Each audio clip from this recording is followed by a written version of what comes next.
gentlemen, welcome to the main event.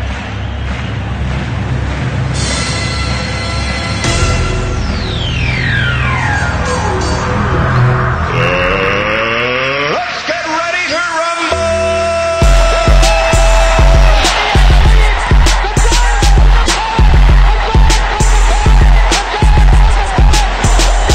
This one by Mattingly. Oh, hang on to the roof.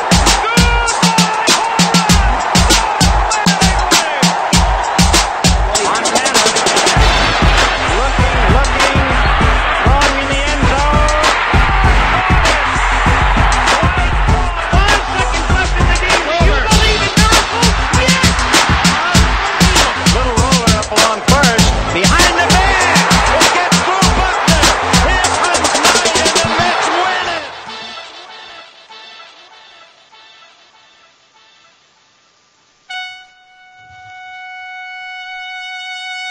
Dude, I hit the right button at the right time on a Saturday. This is crazy. There's still plenty of time to screw up. So, Sports and Sorts, episode 144 here, and welcome back. Welcome back to the viewing of the show. Welcome back to the Bry Man for coming in on a Saturday morning, as the usual. But it's December 1st. We are getting started in the month of Christmas, the most glorious time of the year. The Bry Man's He loves the fall. He loves the winter, as you can see by his frothy beard that he's got going. He's got a tree in his basement. In addition to he's probably got like 14 trees upstairs, all decorated with a bunch of, Just two others. There are 3 total trees. a lot of in the house. tchotchkes and all sorts of dolls and Christmas dolls stuff that and stare into your soul. Yes, candles and it's well, you'll be there. You'll see. It's glorious. It's glorious. You are coming, right? There is. I know you're. My wife is working, so Yes, that's the only difficult part. Is if she's on call, somebody's got to kind of be there to watch the kids too. So yeah, there's just a lot of stuff in the air, but we're working on it. We're trying to make it work. So anyway, you can find this show on YouTube. We go live every Monday, Wednesday, and Saturday. Monday at 10. Wednesdays at 11 and Saturdays at 10. You can find this show also anywhere podcasts are played, iTunes, iHeartRadio, all those. And I am one of your hosts. My name is Shane. And I'm the Bry Man. Yes, and you can check out our Facebook page where we post some stuff from our YouTube channel, and we also will throw some some hot news that comes out there, like the Cano trade that's up in the air right now. Also, I don't think I posted anything about it, but there was some pretty big NFL news with the Chiefs yesterday. But we post a lot of stuff on there at facebook.com/Shane and the Bry Man, or you can follow us on Twitter at Shane and Bry Man. So Saturday, we got a more relaxed show on Saturday. We still like to hear your comments, so put them in the comment section. If you have a topic, you have a rant, you have anything, you want to call us out on something, go ahead, put it in the comments. We will put it on the show live as we go. And in addition to that, we got a great show, so let's go. You are listening to Sports and Sorts with Shane and the Bry Man. 2 for 2. 2 for 2. That's all I got to say right there. 2 for 2 on a Saturday. That's a heck of a start. That's a heck of a start. All right, so the first thing I wanted to mention is this family in general is a very near and dear to your heart. The Bush family? We had a great a great man who passed, and George H.W. Bush. He is I think he was a war veteran. Obviously, he was the president of the United States, and he was a very respected man. He was respected by Clinton. He was respected. He's respected by many presidents, on both sides of the table. Whether you're Democrat or Republican. Yeah. And he actually is also one of those people that also does not care for Trump that much. And, he I don't think he went to the inauguration. No, he decided he decided to go like the Super Bowl. He was a man. He was a man of a different time, a different era. He had a great deal of principle. Mm-hmm. I mean, you may have disagreed or not, or agreed with his politics, but there was, I think, sort of a reverence for him and a bit of a respect for him that, his son, even though I voted for his son twice, that his son will never have in his lifetime. Even though George W. Bush looks more like Lincoln right now when you compare, just by the fact that Trump is in office and he makes everybody before him look good, regardless of what they did. But George H.W. Bush is probably a guy I would have voted for. I'm sure I would have voted for had I been able to vote at the time. I was too young. But, there is actually something I just wanted to read. And I think this kind of gives you an idea of the character of George H.W. Bush, who was, you mentioned it, he was a public servant for a long time, I believe 40 years and 70 total years, I think, if you include his time in public service and in the armed forces. He really spent, a real life of servitude.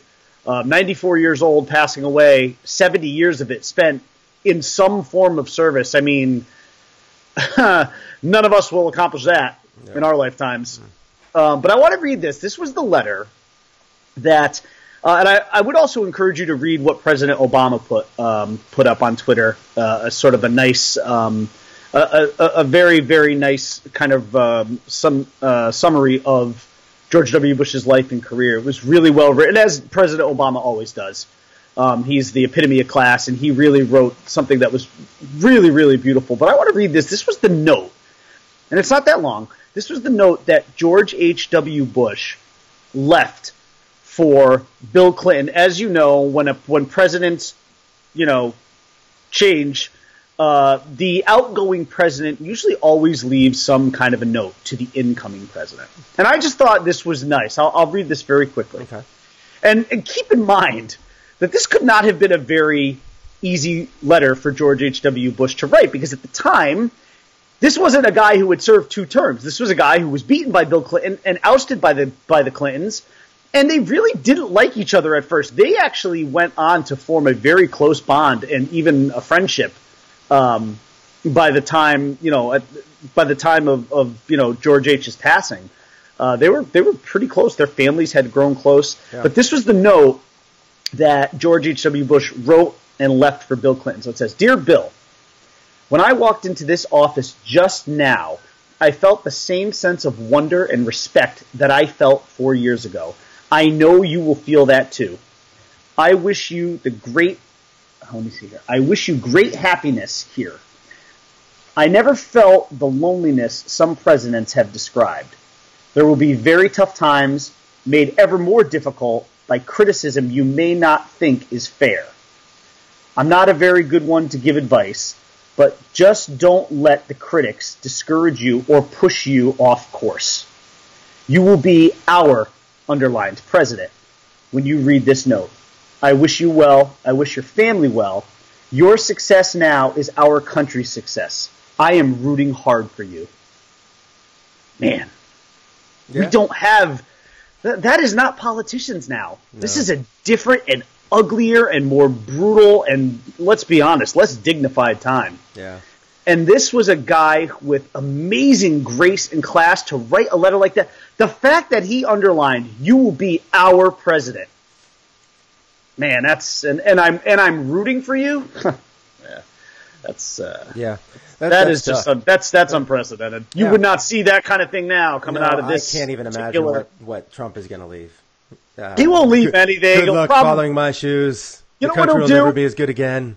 Oh, yeah. You'll never be as good. I was the best. My cake was the best. My wife decorated the White House the best. Everything was best.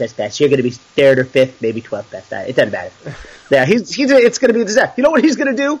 He's going to sit on a photocopier with his ass cheeks, geez. And he's going to leave that, and he's going to say, "Good luck to whoever." Yeah. That's it. That's going to be... I don't even know your name. I don't know you. I don't care. Oh, Lord. Good luck, not really. Yeah. Yeah, it's unfortunate that, he 94 years. That is a long time to live. He obviously had a very long life on this earth. I would be incredibly happy to make it that long. Oh, man, I ain't getting to 94. I hope so. Yeah. It's such a hard reach to get there, that's tough. But, he had a long life and accomplished a lot. And even after, he served as president, he still accomplished a lot. So he's a good man. And I am obviously a Democrat. You're a Republican.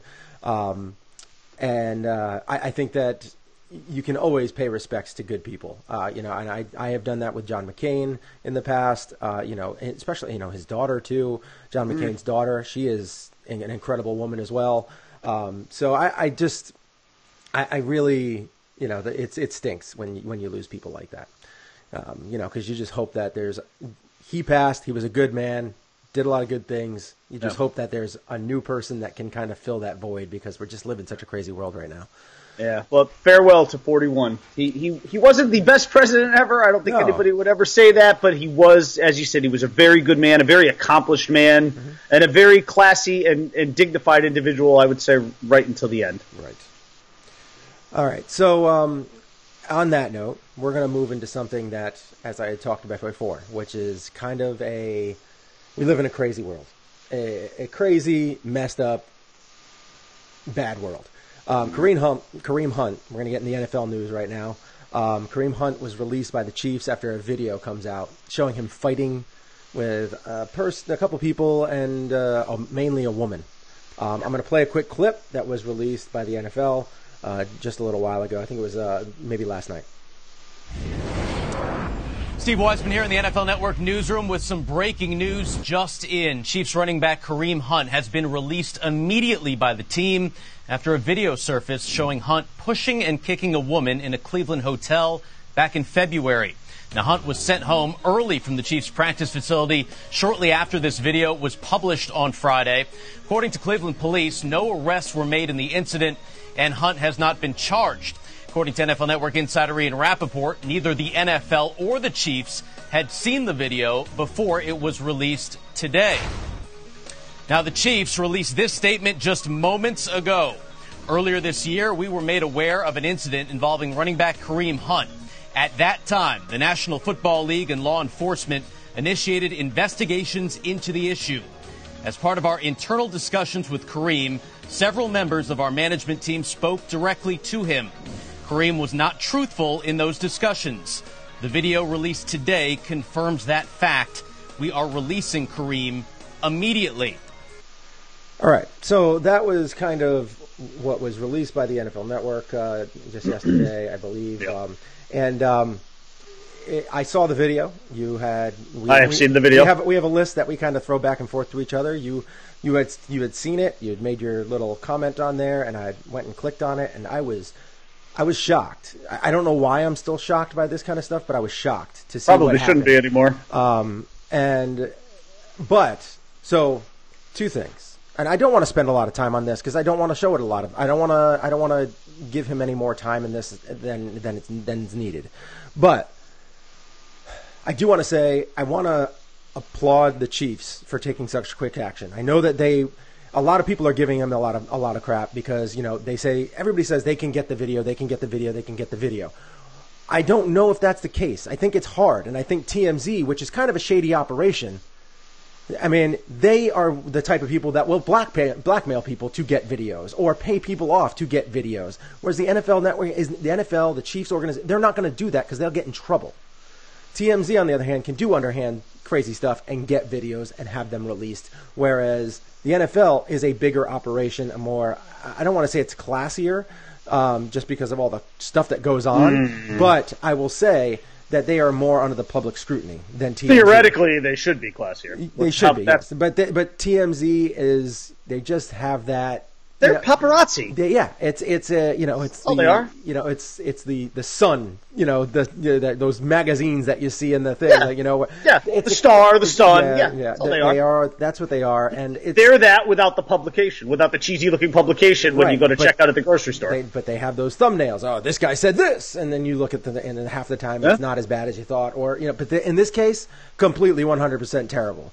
And I will applaud the Chiefs just for releasing him immediately. They sent him home, they took a look at it, and they released him. I do think that is a great thing to do. I am hoping that there will be some serious ramifications for this, but I don't know how long he'll be out of the league because obviously we've always said talent trumps anything. And even with that video, like the last one we had was, what was it, Reed? No, who was the what was the guy's name? Ray Rice, who punched the guy punched the woman in the elevator. That was brutal. Like that was straight up brutal. He knocked her out and dragged her out of the elevator like a caveman. That was brutal. Like straight up brutal. And that was taken to the next level. But he wasn't anywhere near the talent that Kareem Hunt is.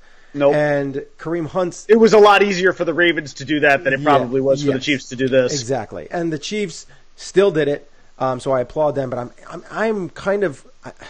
I'm nervous that he's going to be let back into the NFL like next year. Well, I would say that there's a pretty good chance of that. I don't know. I really would because, again, as we have discovered in the NFL, talent trumps everything, right? Yeah. If you are, and you know what? There's no better evidence. Ezekiel Elliott, I would say there's no better evidence of it than right on that same team, though, with Tyreek Hill. Yeah. I want to just read something. So, remember, Tyreek Hill was charged with domestic violence in 2014. He was drafted by the Chiefs in 2016.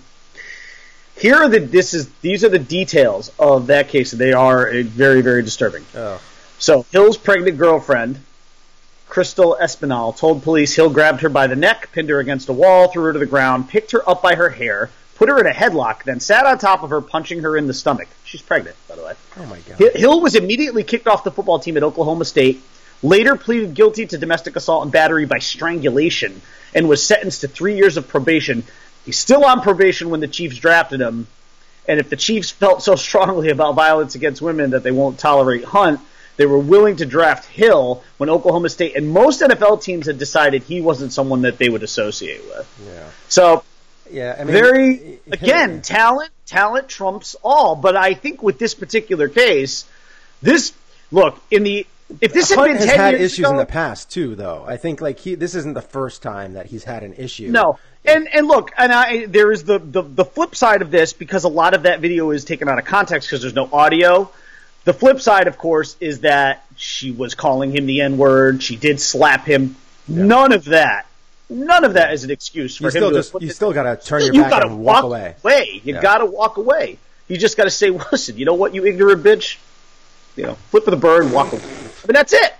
That's what you say. You can't put your hands on her. And you can't, bulldoze other guys into her. I mean, the video is disturbing. Yeah. Because, the thing was, he kept going after her, too. Yeah. These guys are all holding on to him, and what's scary is, what if this is a strong, powerful man? If he gets through, these guys holding him back, what is he going to do to her? I mean, he did get to her a couple times, and he kicked her, and he pushed that one guy into her. Yeah, and that was... She, hit hard against the wall. Yeah, they both hit. I mean, they both look incredibly shaken up. I mean, this guy's he is a prime athlete. This guy is supreme athlete. Yes. I mean, he is built like an ox. I mean, he is huge and he's nimble and he's agile. He is just a physical specimen. And he takes other professional athletes and pushes them to the ground with one arm. I can't imagine what he's doing to these two normal people. We could joke about this all we want to, but it is a matter of time before, I would say, next year, when Adrian Peterson's no longer on the Redskins and Daniel Snyder's picking him up. Maybe. He's not going to get banned from the league. Yeah. We know that. He's too young. There's too much talent. This is not Ray Rice. It's not an apples-to-apples comparison, only in the sense of the domestic violence and the fact that it was caught on video, and he happened to be a running back, tee. But, right. I mean, other than that, it's completely different. Kick her. Variables are very different. He did kick her when she was down. He didn't, tee off like he was a place kicker or something. He kicked her, no matter what. It was horrible. It was just horrible.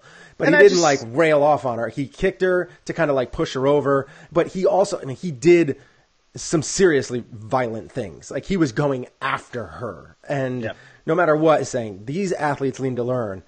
Turn your back, walk away. Just walk away. That's all you have to do. Just turn your back, walk away. Don't let the noise in. Yeah. I don't even know how these guys get themselves into this situation. You know what?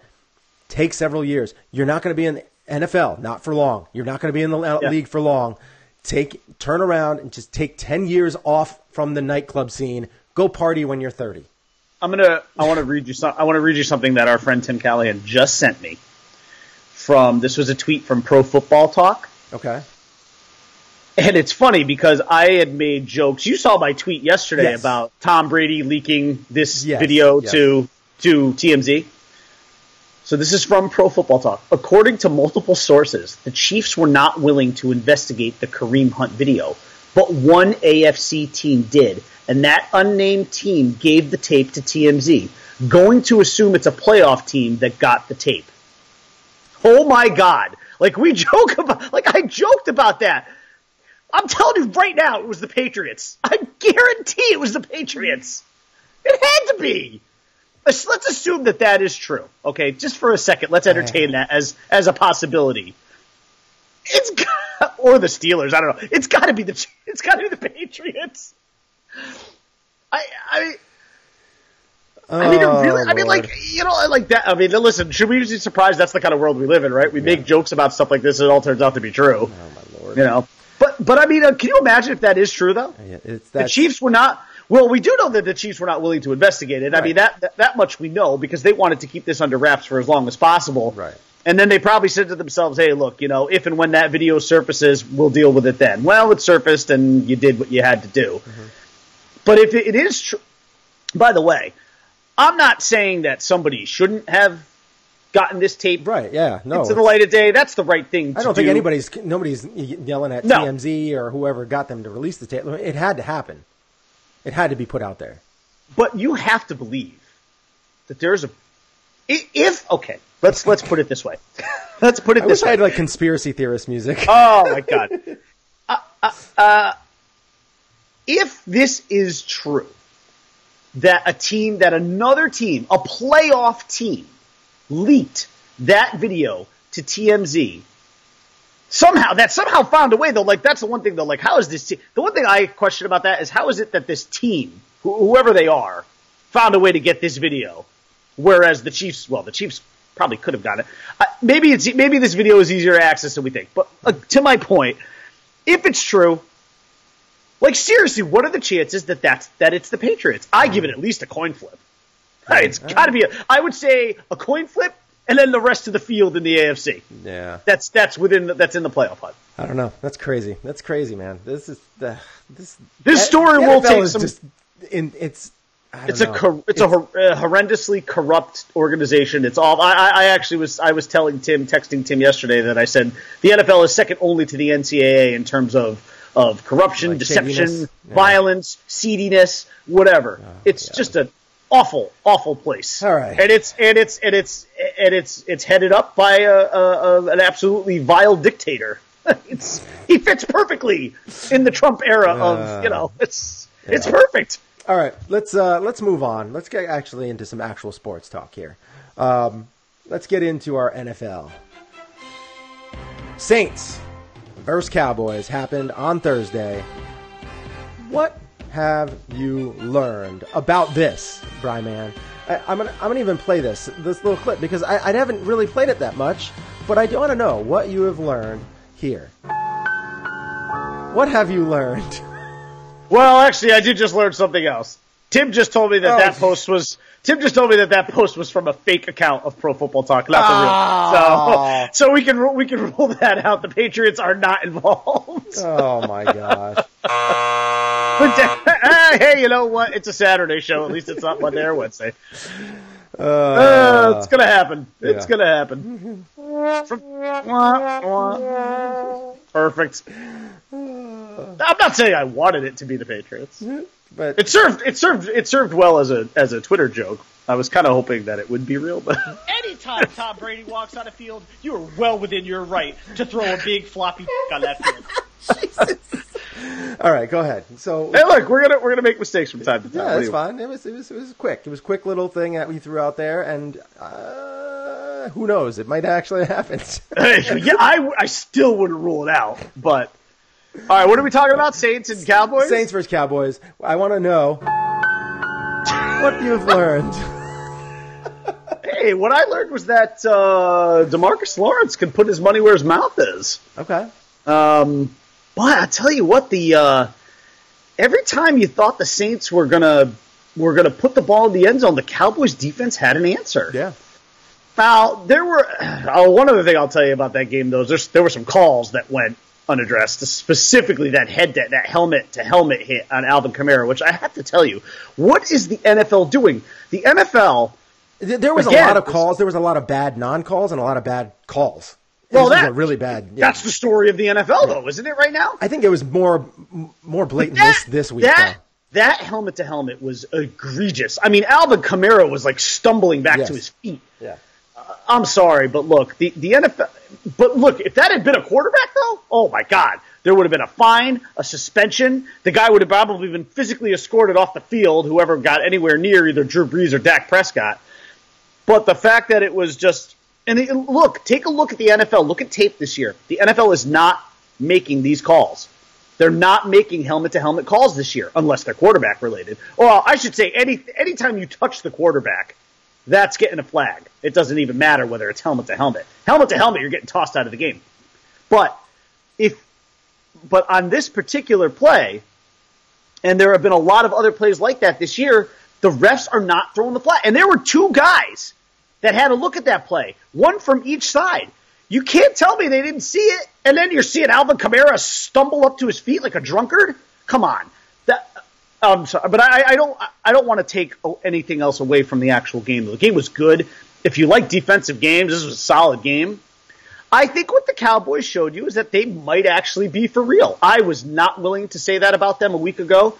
And I don't want to completely do a 180 here because I don't want to be that guy, but look, they showed you something. The best team, theoretically, in football went into Dallas, and I thought they were going to drop almost 40 points on the Cowboys, and they got 10. So I think what this tells you is that the Cowboys are somewhat for real. The Saints are still a great team. Let's not look. They're going to lose a couple of games this year. Okay, They're not going to win every game. Yeah.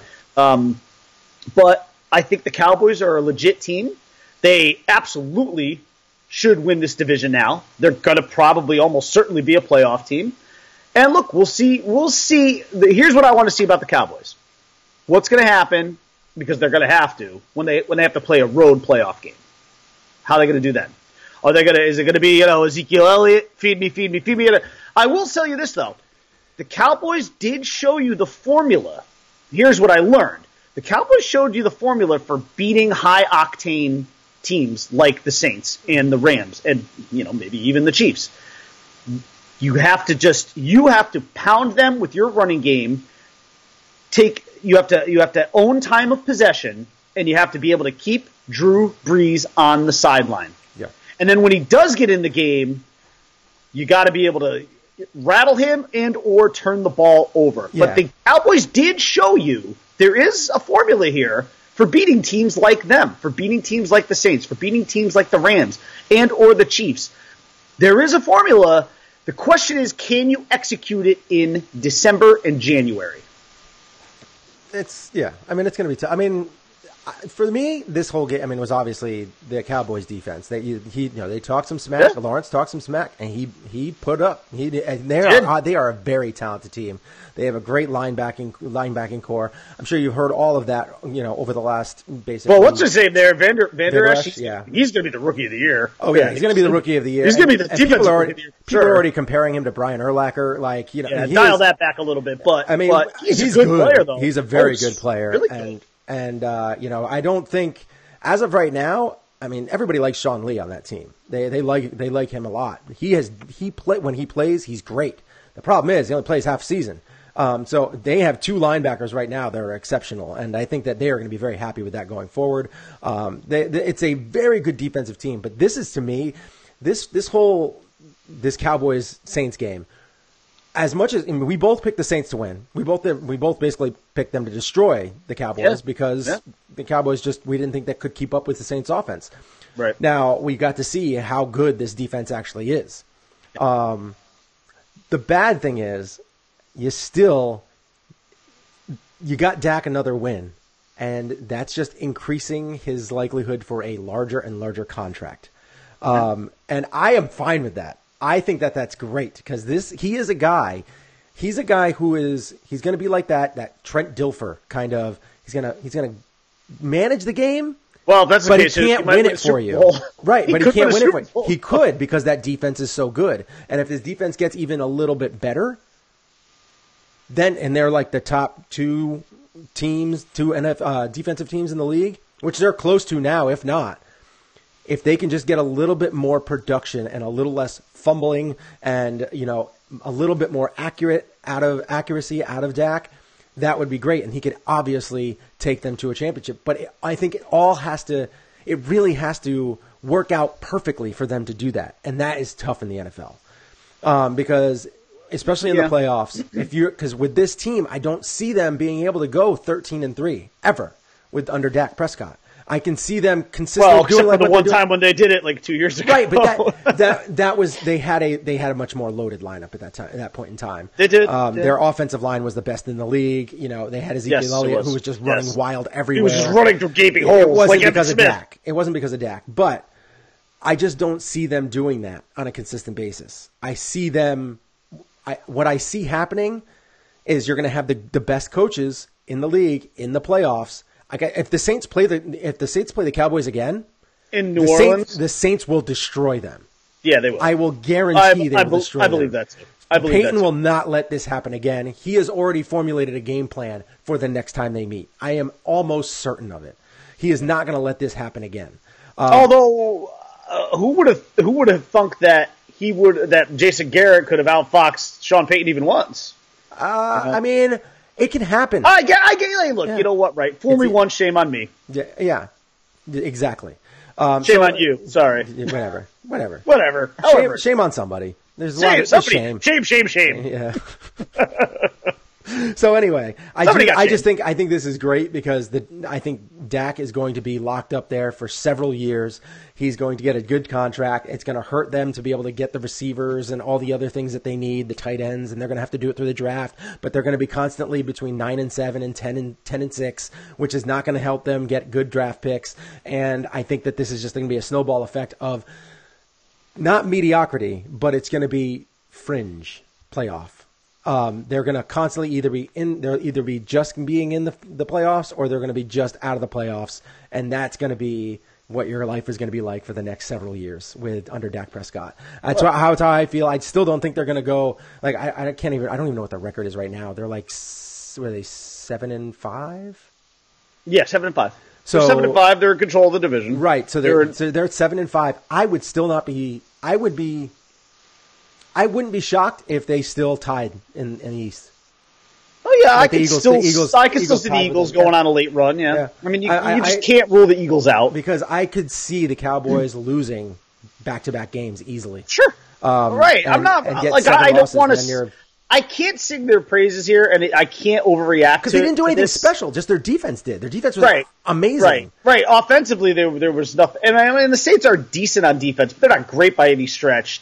I would have been more impressed if this had been like a 24-10 win, maybe. Yeah. And the Cowboys showed the ability to consistently move up and down the field offensively. They didn't do that. They didn't. And the Saints are good they're I'd say above average defensive team. They're not the greatest defensive team. They're an above average. And Dak showed again, he still can't score. He can't put 300 yards on the board on a regular basis. He just isn't built that way. He's not that good. He is a 250 at tops. He was going to throw like 2 touchdowns and maybe an interception and probably fumble once. Like that's just who he is, and I'm fine with it. He might have a couple of rushes for 7 yards per carry or something like that, but he's just not that great.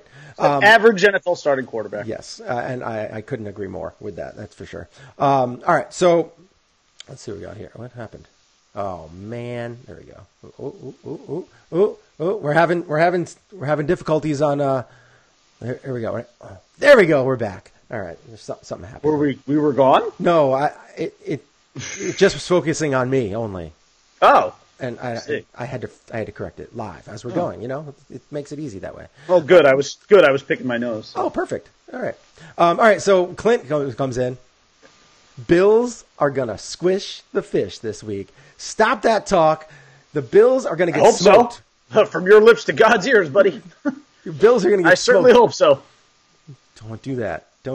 We both want our teams to lose. That's big. That's a nice swing there too, because then that puts the Dolphins at 5-7, and it really will enhance the chances of losing out, which is very, very important. This game. As far as I'm concerned, the Dolphins got about 4 wins too many this year. Well, I guess it was 3 too many this year since I picked them to go 2-14. Yeah, the Bills are not doing what I want them to do either. You know, it's amazing. I picked the Dolphins to go 2-14, and they couldn't even do that for me. They won more games than I predicted they would, and still found a way to disappoint me even more than I thought they could. Well, hopefully they'll disappoint you even more, and they'll get 2 wins against the Bills over the next couple of weeks. No! First of all, there's no way they're beating that team twice. They will not go into Buffalo and beat that team, and I think they're going to struggle. The Bills' defense is good. I think that's going to be a problem for Tannehill. I think they're a top 5 defensive team. They might be. Yeah. And that's probably good enough to beat a Miami Dolphins offense twice. So Maybe. Let's just keep our fingers crossed, Dolphins fans. You know, those picks can come flying from Buffalo. And the thing that the reason why it's not look, the Dolphins at best or at worst, I should say, will finish 5-11. So that's still not going to get you. That's going to get you a top 10 pick, but that's not going to get you a top 5 pick. Yeah. But finishing 5-11 would at least allow them to get a lower enough pick that if they wanted to trade that pick up along with another following year's first rounder, that gets you in to a position where you can get your quarterback that you want. All right. Most likely. I'm hoping for a similar situation, but we don't need quarterback. We just need more picks. No, that's why I want them to have a low draft pick. You guys can trade that pick to the Dolphins, get more picks, and get more. Yeah, that's what I want. You guys are in a significantly better boat than the Dolphins are because you have your quarterback. That's most likely. He seems like he might be the real deal, but you can't really tell until you get those. There are no weapons around him, though, because he's got an aging running back who's not going to be there next year. Yeah. And who's the best receiver there? Is it what's his name? Zach or is it what's it? Tay? Was it Zay Jones? Right? Yeah. Yeah. I mean that's your best receiver. They have some talent. I wouldn't say they're more. They have they kind of were like where the Cowboys were. They have like a buttload of threes. That's what they have. They have like a bunch. You know what? Like I think Zay would be a good like slot guy, but he's not a number one. He's like your 3 that you can kind of check down to, get 5 passes for like 70 yards or something like that. Nothing crazy, but he could be a good guy like that to have. But they need a deep threat. They need a tight end, and they need better offensive line, and then they'd be good. I mean, that's what I'm looking for. The only thing I'm taking out of this conversation is that Clint has beard envy. You like this, don't you, huh? Look at that. The Bills D are as tough as combing food out of Bryman's beard. Is there food in there? I don't know. Something could have There probably is something. You probably still have like a half a turkey in there. Egg or something. Oh, my God, from like last week. Yeah. That's what that smell is. Chicken bones sticking out. All right, now let's since we talked about the Saints and Cowboys, I think that we don't have to talk much more about that, but let's get into our Sunday picks. Because we have some picks to talk about. Bryman, you got the Vikings versus the Packers. Patriots. Did I say the Packers? The Vikings versus the Patriots. Yeah. That happened last week. Patriots. Yeah. The Packers versus the Vikings. Whatever. I'll make this quick. I'll give you 2 minutes. Go. Probably don't even need that. All right. This game I think is going to play out probably exactly the way you would think a lot of anti-Patriot fans will expect it to play out, which is that, listen, nobody goes into the Lions' Den. Nobody goes into the Devil's Lair and wins. Not the Vikings. I know the Vikings are a talented team. I know they've got some weapons. I know Dalvin Cook is starting to maybe get it together a little bit. He's starting to look more like the running back that the Vikings drafted out of Florida State. FSU, baby. Hey, real quick, I want to let you know a stat that I heard yesterday. Yeah. Tom Brady has only lost 4 games total in the month of December. Yeah, that's in his career. I'm not surprised at all. Think about that too. Look at how long his career is. Yeah. And I wonder how many of those were at home. Probably none. Probably none. Those are probably all road losses. Look, if you're a Vikings fan, there's a sliver of hope here because the Patriots just don't quite look like themselves, and they really haven't all year. They're still 8-3. When they got pushed last week by a bad Jets team that had them tied up for a significant portion of the game until the Patriots pulled away finally. But look, the Patriots this will be a shootout. If you want points, you're going to get points. I don't know what the over-under is on overall points, but I would probably go with the over because I've got this 33-27 Patriots. But I do think it'll be kind of a close game. But again, Patriots just don't lose games in Foxborough. Just doesn't happen. Why should this week be any different? And they're going to put 49.5. Yeah, they're going to pass that. They're going to pass that. Again, 33-27, so I got 60 combined points there. Mm-hmm. I just don't see a team like the Vikings going in and pushing them around. So, at this point, the Patriots will be 9-3. I mean, the division is practically wrapped up anyway. That's not even an issue. The question for them is going to be seeding and where they're going to fall. Now the Chiefs are in trouble. I mean, let's be honest. I don't know. I don't even remember who their backup running back is. Is it like Sharkandrus West or Spencer Ware? Or am I thinking way too far back? I don't even remember. I'm not sure right now. I can find out. I'm not even sure. But to me, the Chiefs are in a little bit of trouble here, and the Patriots are the kind of team that can keep the pressure on when they smell blood in the water. Mm-hmm. So, if you're the Chiefs, man, you got to figure out ways just to keep winning games. Eddie, you got to win all your home games, and then you got to hope the Patriots don't catch you, because chances are, the Patriots will have the head. It's Spencer Ware. So chances are the Patriots will have the head-to-head, and they might have a. Then it comes down to, I think, division record too. But I just don't see any scenario here under which the Vikings can go into Foxborough. Okay, all right. I took the game, the Browns versus the Texans. I think that this is going to be a pretty entertaining game, just because, for one, you have Baker Mayfield, but you have a couple of winning streaks here as well. And one of these winning streaks is going to come to an end. The Browns have a nice little 2-game winning streak, which puts them to 4-6-1, which is tremendous in Cleveland. I mean, they haven't really had many of those wins over the last few years. But the thing is, with those 2 wins that they got, they recently faced 2 of the worst defenses in the league. And Baker Mayfield still did not crack 300 yards in either one of those games. He threw 7 touchdowns. But he averaged less than 250 yards passing per game in the last 2 games. And again, he did that against 2 of the worst defensive teams in the league. That is not what he is getting this week. This week, he has the potential defensive player of the year in J.J. Watt, who I picked as the defensive player of the year at the beginning of the season. He's up there. And you have Jadeveon Clowney, who is also going to be all over Baker Mayfield. And this is a game where you're going to have to put up some serious numbers, because Deshaun Watson and the Texans have been putting up points. The Titans are a good defense. They played them, and the Texans dropped 34 on them. So I'm not saying that Deshaun Watson's going to throw for 300-plus yards every game, or even this game. But I will say the Texans' defense puts them in better opportunities to score than Deshaun can, and Deshaun can get the ball in the end zone. He's got great weapons. And he at least has a decent running back. Deshaun Watson is a very similar quarterback to Baker. They're both mobile, but Watson is more mobile, and Baker is a more accurate of a thrower. So those 2 things with the weapons that they have, I just think that the Texans are going to win this one, and because I think it comes down to defense here, and the Texans' pass rush is going to frustrate Baker Mayfield, especially after facing 2 of the worst defenses. Now he has to go into this. I don't like the Browns' chances here. I give the Texans the W here with a score of 30-20. Okay. Bing, bing, bing. Yeah, I'm on board with that. All right. Now we're going to go and get into what is going to be called...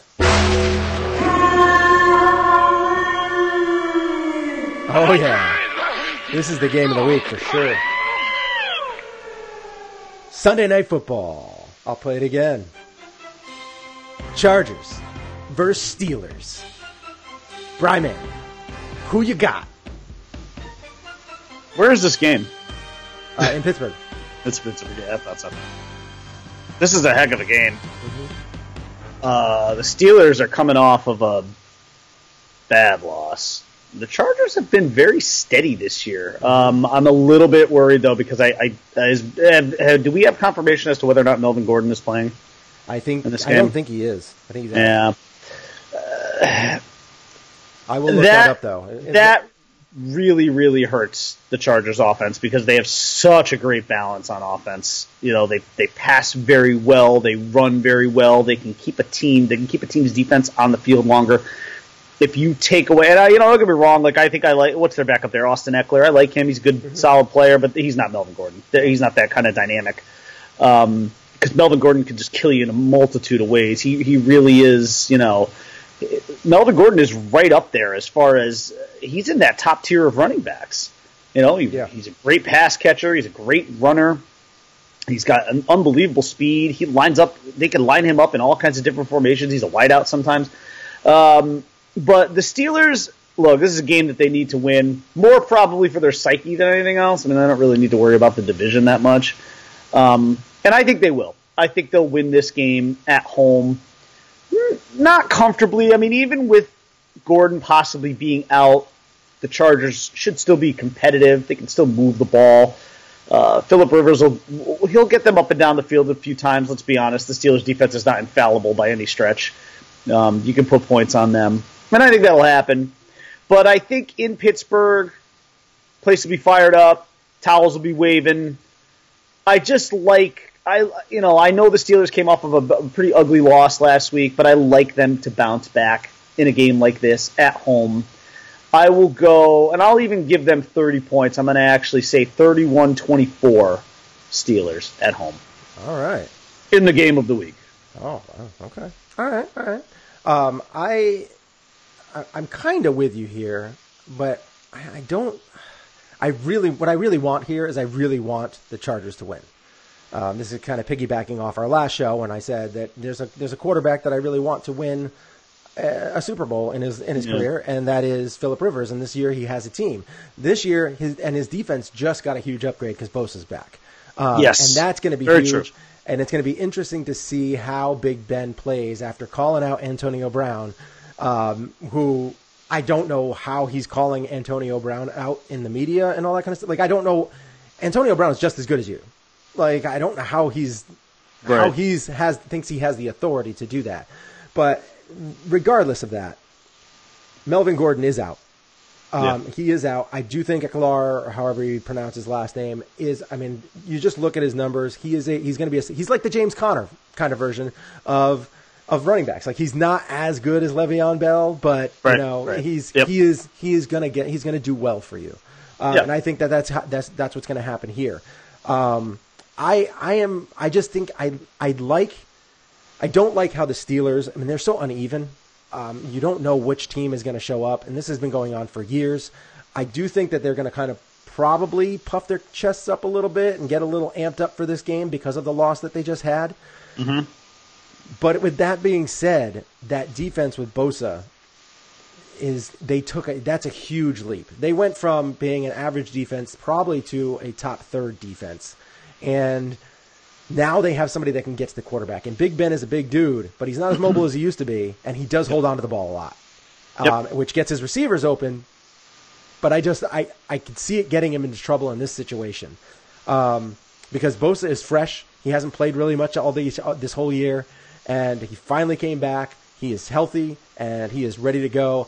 This could be one of those games. I'm going to say it's going to be even closer than you said. I am going to give this one, and I'm taking this one to try and hopefully gain one on you. But I'm also taking this one because I really, really want Phillip Rivers to get it. This is more of a heart pick than a head pick. I'm going to say the Chargers win 30-27. Okay. And I'm going to basically put that on that it's going to be a close game, and Big Ben and the Steelers always seem to falter when it comes down to that 2-minute crunch. They falter more than they have success. Even that time that they had success, when obviously he threw that pick and it wasn't a pick because there was a pass interference call, and then he ran it into the end zone for the win, and that happened. That was even chaotic. Like that is not how it was planned, And he threw that pick, and that was a bad pick, just like he threw a pick last game, which was a bad pick. He tends to do that a lot. In clutch situations, in those key situations at the end of the game. So I'm going to take the Chargers because Phillip Rivers, on the other hand, he has that moxie. Yeah. He doesn't seem to back down from this. He's kind of like Lawrence from the Cowboys. he talks a lot of crap, but he backs it up too. So I'm going to take Rivers over Big Ben in this game, and I think it's going to be a close one. I hope so. All right, so I respect that pick. Right, tough road pick. Thanks. Yeah, why not? Yeah, hey, you got to learn to win on the road if you're going to win a Super Bowl. Got to do it. And this is a tough one. Can't argue that either. And they're only going to get better when Melvin Gordon comes back. He is definitely out this week. Hasn't practiced all week. MCL sprain. He's going to be out probably this week, guaranteed. They want him healthy for the playoffs. Yeah. They want him healthy for the playoffs. I mean, they're going to get into the playoffs. That's for sure. Yes, they have a good enough team.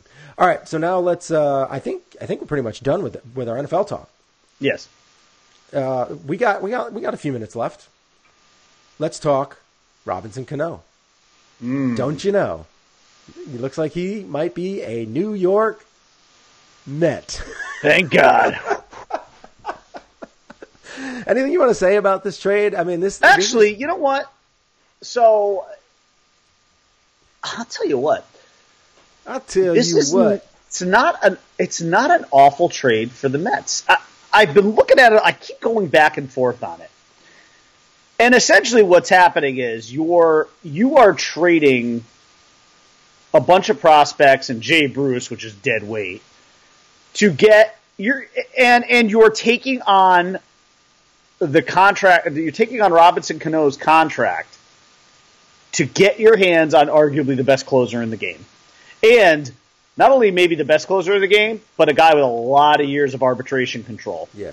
So I kind of get it. Like, I get what the Mets are doing, but they are getting some salary relief too. If the most recent report I saw this morning was that the Mariners are going to pay down something like 20 to 25 million of Cano's contract. So, okay, so you're getting that and some salary relief.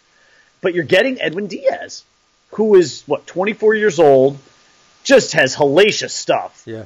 And look, my biggest question about this is, if DeGrom and Thor are healthy this year, okay, and they are healthy and they get 30 starts, I love this move. Because with those two guys in your rotation, all right, you will be in a position to actually put Diaz in a game where he can get you the save. My problem is, if those guys are not healthy or they're not even remotely pitching up to snuff, Edwin Diaz is going to be like this Ferrari that you've got parked in the garage that you can never take out because, like the weather's bad or whatever. because honestly, that to me, this is almost like a move that you make if you're in like maybe the Yankees could make this. Like this actually, honestly, even though I didn't want this to happen, this would have actually been a better move on paper for the Yankees because Cano could have slid into second base and they could have moved Glaber over to short, or you could have even put Cano at first base because of his limited mobility. That's the way it was. And then Diaz gives you the reliever that you want to supplant a guy like either Robertson and or Britton, and you still have a ridiculous bullpen. Like, this would have made more sense for the Yankees because the Yankees are a team that's closer. Right. The Mets are not close enough The Mets are, they're not far away. No, but here's the other thing, too. But the Mets also, at the same time, they also needed to do something like this. They need to show their fan base that they're doing something. Because here's the truth. Here's, the honest-to-God hard truth, and this is going to be an ugly truth to swallow if you're a Mets fan. Robinson Cano is actually now the best hitter on your team. Or he's going to be when this is official. Conforto's very good. Conforto's good. He's talented. But as of right now, even coming off a PED suspension, he is actually the best hitter. He still hit 309, 318 or whatever. He's a good hitter. He's one of the better hitters in the baseball. He is a good, pure hitter. He really is. Yeah. But he's not an exceptional second baseman anymore. But at 36 years old, a little bit longer in the tooth, it's not good that he represents your best offensive production on that team. And here's the other part about that. Now again, the fact that you're getting Diaz puts a little bit more bloom on the rose here. And it will definitely it's going to put a little lipstick on the pig because the last 2 to 3 years of that Cano contract are going to be dreadful. Yeah. Because he can't play in the field. He's not going to be able to play in the field. The good news, well, I mean, he'll be able to play first. He can play first. Maybe. I think he'll be able to play first. He'll be able to play first when he's 45. I mean, he is slick enough to be able to do that. He's not tall, but he's slick enough to be able to do that. I mean, being able to pick a ball for him, he's got great hands. He's going to be able to do that. I'm just it's not saying, going to be great in the last couple of years. If he can't hit, he's like 39 though. If the Mariners take $20 million, I mean that's lowering his cost down to like 18 per, which is more manageable. Overall, it's a good trade. It's a good trade for the Mets. I believe it's a good trade for the Mets. I don't totally understand it from the Mariners' perspective, to be quite honest, because you're still taking on some of his salary. You're taking on the last 2 years of Jay Bruce's contract, which I think are $26 million. So you're taking some salary there for a guy who's just a complete that's just total dead weight. You're just taking dead weight. I mean, you got to hope that change of scenery does something for him, because otherwise that's a total loss. You're getting nothing there out of Jay Bruce. And you got to hope that some of those prospects hit. But, I mean, and the only way, of course, that you could have made a deal like this work is to throw Diaz in. But, man, that is a heck of a sacrifice to make to get rid of Robinson Cano's contract. That's a big sacrifice. Because that's the kind of guy, if you're the Mariners, that you want to build around. You want him on your team. Yeah. It's crazy. But there is one other thing as we go out that I want to mention. And I am very excited. I hope to God this is true. And this is a real tweet. This is not fake from a fake account. It's from a real. It's from Jason Stark. Oh. We all know that the Yankees are going after Patrick Corbin, right? Oh yes. Pretty hard. So this was a tweet. This was just yesterday at 3:40 p.m. from Jason Stark. The Yankees are pursuing Patrick Corbin. They've already traded for James Paxton. I'm hearing from agents they haven't ruled out signing another high-profile starter, a la Jay Happ, Nathan Eovaldi, even if they sign Corbin. Plus, they'd have Severino, Tanaka, Sabathia. I am all in on that. Pitching. I don't care want that if you have six-man rotation. I'm all about this. If this is even remotely true. And you know what? If Jason Stark's hearing it from agents, that's a pretty reliable source, I would think. I mean, agents are... Yeah, agents want to blow smoke, and they are salespeople, but it's also not unbelievable. No, it's not At ridiculous. all. No. Because, again, you and I have said it before. You cannot legitimately trust CC Sabathia to be healthy all year. No. Well, I mean, any of these guys. I mean, that's why I would love to see a six-man rotation. And I would too. I mean, can have you them imagine? all pitch about 170 innings? And fine, because that actually helps guys like Paxton. Yeah.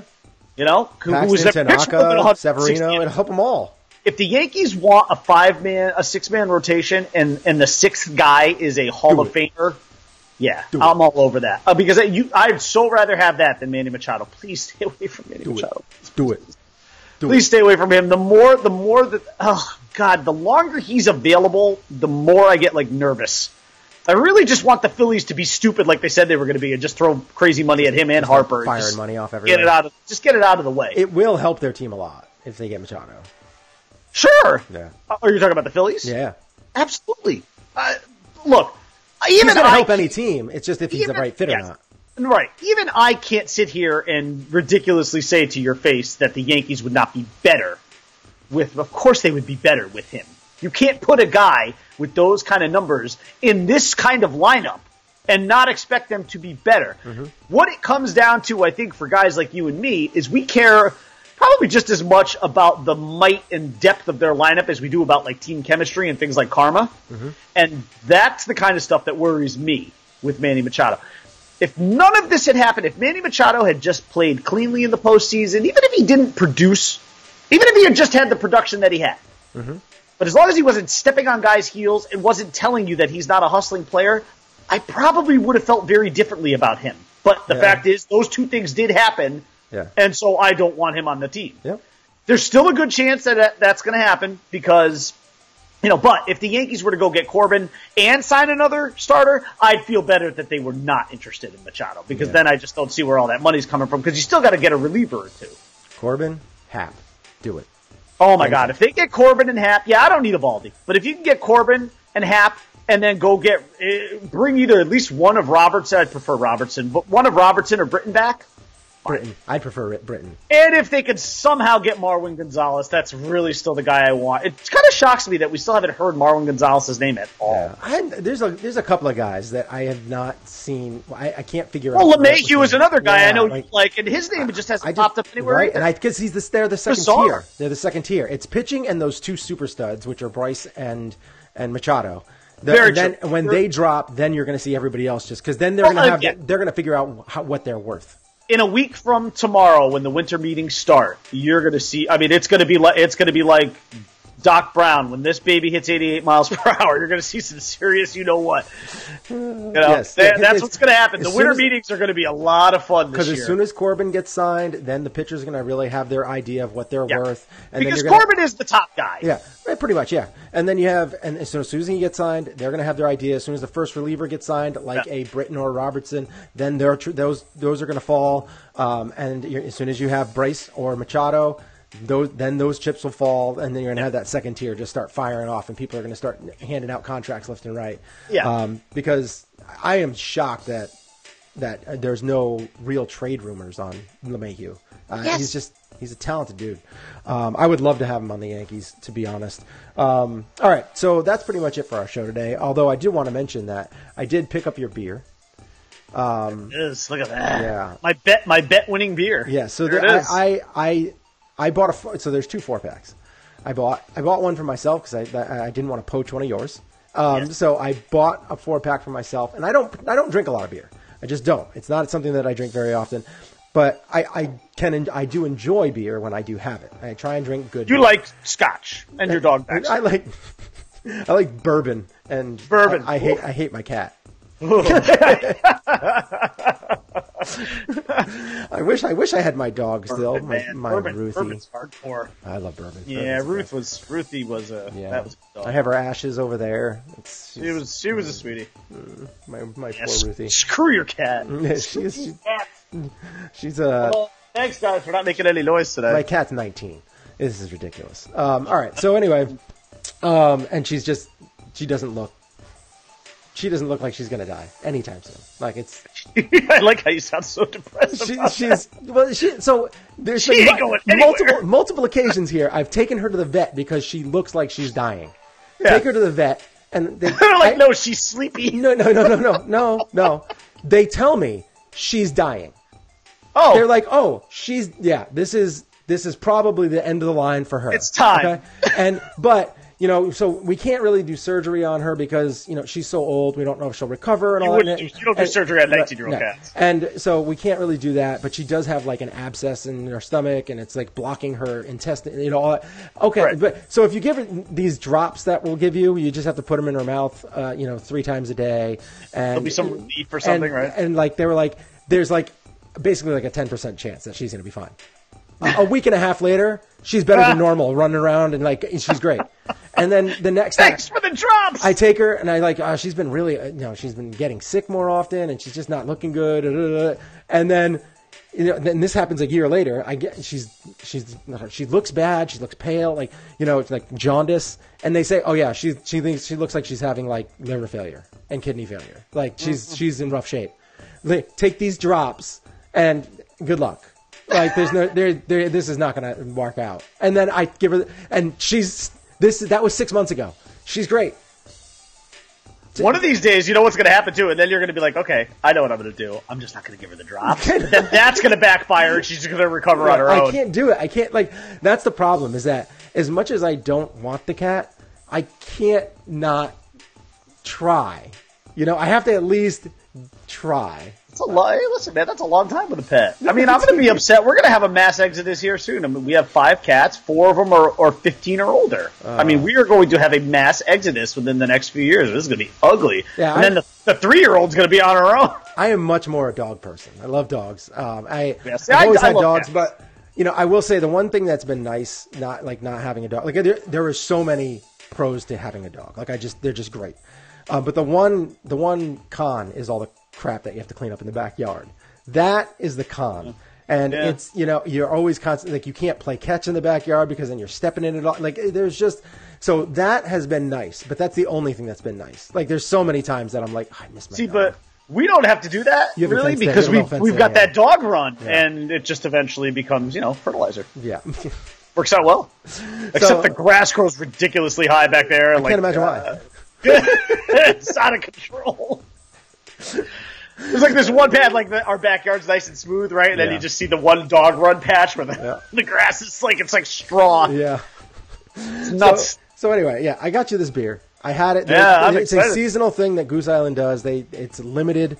They only put out a couple of 4-packs and I guess in certain I am package going stores to and stuff try like that, assuming you make the party and you bring it up. I am going to try one of those that night. So that will be next Saturday, a week from today. So there's many reasons why I only had one. The one is it's a dark lager. It's a Belgian style dark ale. And it was really good. Really good. I liked it. I like dark beer. It was really tasty. I could only have one because it is 9.5% alcohol per volume. Hey, I will only have one too. If that's I'll only be having one also. So that 4-pack will last me quite some time. But anyway, we are. Let's just sign out now. I mean, I guess we can do that, right? Sure. We talked about cats, Sure. dogs, all sorts of fun stuff. I get my dog fixed from a neighbor. Beards. There's a neighbor that brings their dog to the bus stop every once in a while, and she's a nice like golden lab, or she's not a golden, but she might be like a mix between a golden and a yellow lab.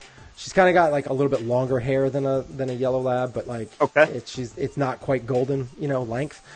She is gorgeous. Love that dog, and I every time I just grab her face and grab her and play her there, and sounds abusive, but all right. It's not. It's all affection. Just Hey, so I get my dog fixed every once in a while from her. So Polly. I do like to actually grab Yoda's face and just sort of flop his ears around a lot. Yeah, they like it.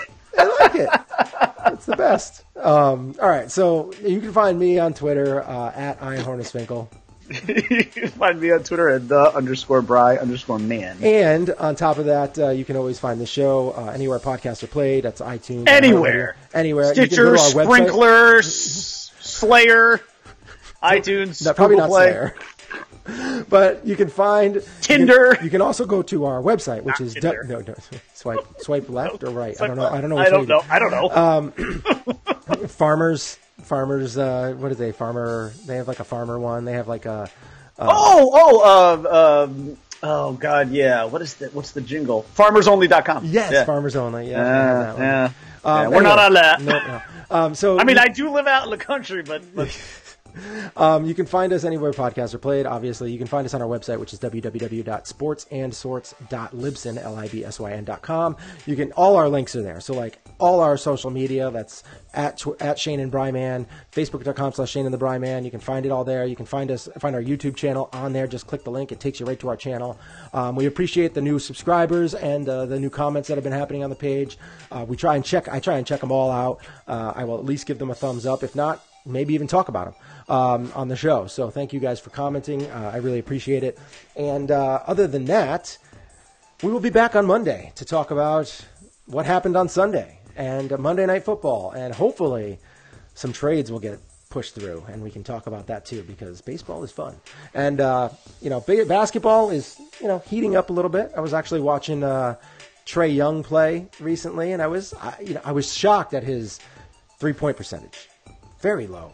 It's like 25%, which is, for him, I'm shocked. But he looks like he might be a legit point guard. Like he's I think he's leading the league in assists for rookies. So it'll be interesting to see how his career plays out. And Warriors are sliding a little bit. Rockets aren't playing great, although they blew out your Spurs yesterday. Yeah, they did. They spanked them pretty good. I was pretty psyched about that. But so we're going to be talking about basketball, I'm sure soon too. And then every once in a while we'll get a little NHL in there for the Bryman to talk about what's going on. Yeah, there. So, I should be able to give a little bit of a review of the season so far. Yeah, it's not going my way for the Blackhawks, I can tell you that. Do that. I don't know if we'll do it on Monday, but we'll get into it soon. I mean, especially if we start getting some comments about people wanting to hear about it, then we'll talk about it. Yeah. So thank you very much for listening, watching, however you viewed this, however you took this into your face. We really appreciate it. Give us a thumbs up if you like this, and subscribe to our channel and pass it on to your friends. Appreciate it. Thanks. Deuces. Stay classy, Planet Globe. Bye.